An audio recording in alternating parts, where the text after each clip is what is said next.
I might start by acknowledging the lands that we're on today, the lands of the Kulin Nation. These are Aboriginal lands, and often at the centre, when we're thinking about our Aboriginal music's up again, thinking about Aboriginal peoples, just understanding that the land that we're on here would have been very special land to our Aboriginal colleagues here in Victoria.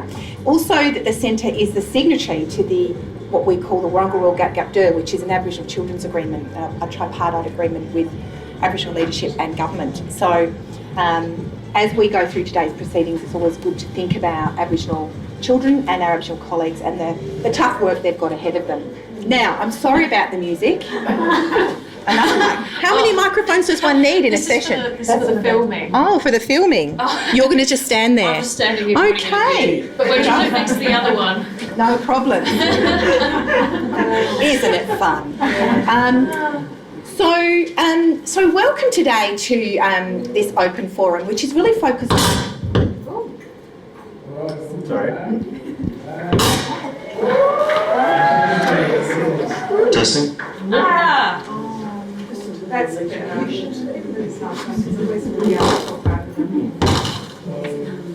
I'm sorry. Are we good now? We're good. Sounds good. Sounds good. So today is a celebration particularly for those of us at the centre, of the evidence journey that all of us in the sector have been on for the past few years, and of our collective achievements as a sector during this time. It's important there's a few people in the room that would know all about this. Lynette, who's in the front here, she was my predecessor at the centre, ran the Sector Research Partnership.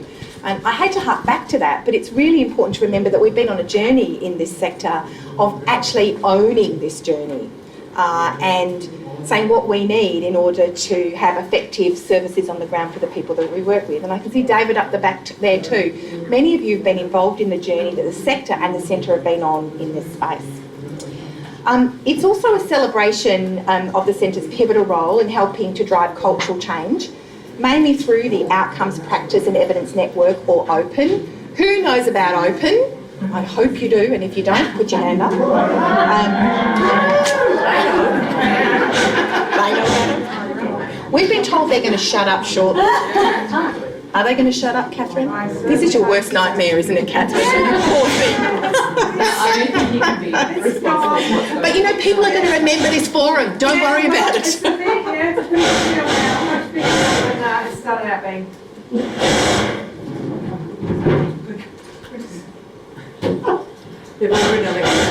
That's them doing that. I don't know what they're doing. It sounds very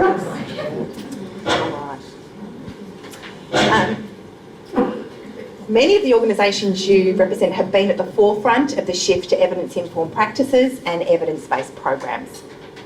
And many of you are really looking internally to see, hello Nicola, looking to see what you might do in this space.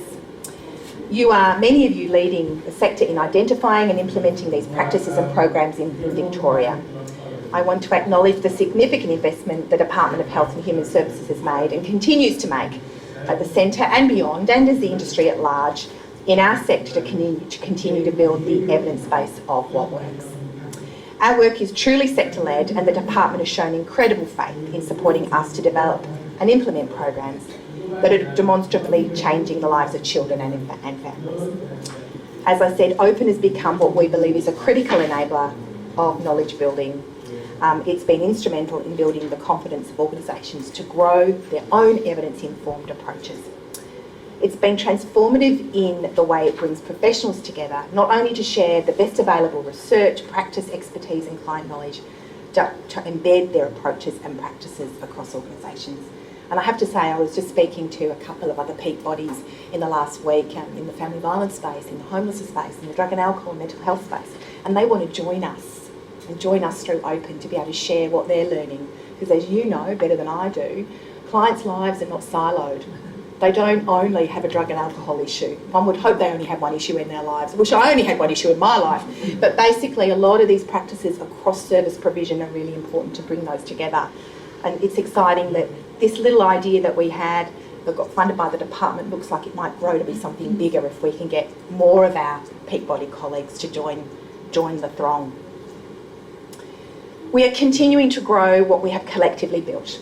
The Centre has established a dedicated research to practice hub to make sure that evidence-informed work, the work you are doing with common elements and evidence-based programs, continues to be showcased and disseminated through Open. Today, we're here to talk about approaches to embedding common elements in practice in the human services space.